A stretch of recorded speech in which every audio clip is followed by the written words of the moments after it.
recruited him out of high school and really weren't sure what side of the ball he was going to be on. Possibly a running back, maybe he's a linebacker. Let's just get him physically ready and we'll see where he fits in.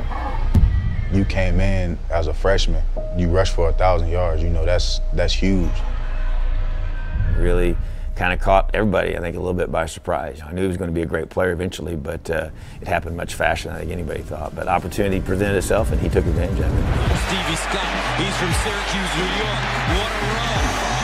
It's off a big run, a big hole, a big take. Wide open hole, kept and into the end zone. Watching is Stevie Scott. And Stevie Scott powers his way in. Ramsey's pass to 21, Stevie Scott. Football was always around. I probably started playing football around the age of 3, maybe. So you know, my parents were always wanting me to worry about my academics first, and then, you know, being an athlete. So they ended up sending me to private school. So I went to Christian Brothers Academy.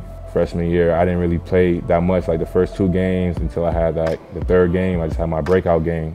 And ever since then, I just started running back since. And on the east side of town, there is a monstrous running back suiting up for Christian Brothers Academy.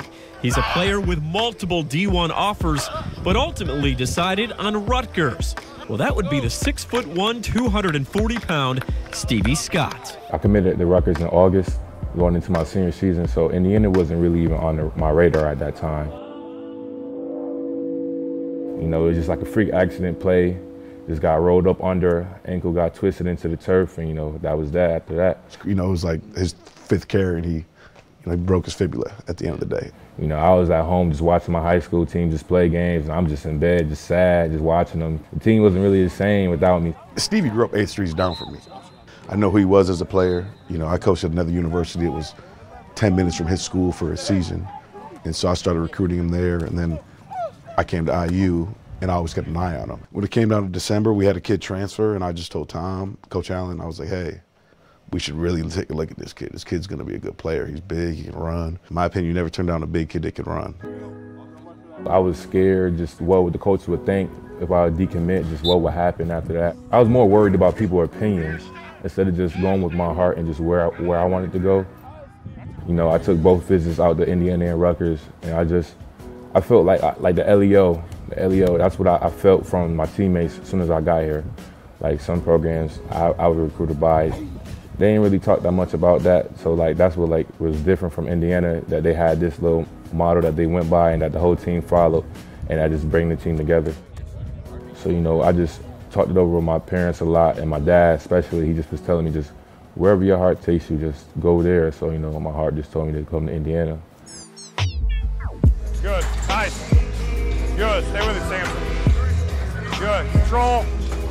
Crazy thing about Stevie is when he got to us, Stevie has never trained. Stevie was very raw. The weight room and strength and conditioning in general is very new to him.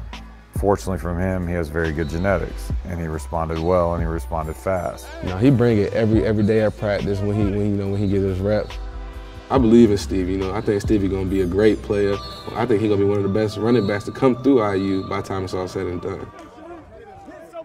The sky's the limit for Stevie, and just really excited to see what this season brings. You know, his day-to-day business-like mindset is going to certainly pay off. You just love that balance that the guy has between being a great player and a great person.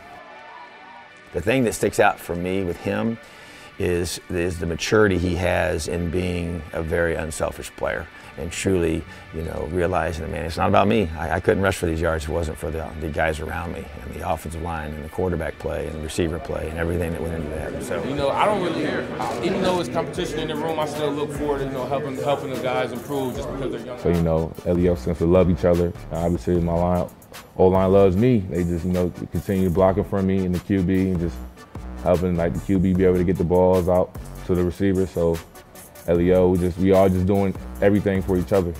The one thing I get the most is just don't get big-headed. You know, just because I had one good season doesn't mean anything. You know, it's about being consistent. So they just tell me just to stay humble and just keep a positive mindset, and then let God do the rest.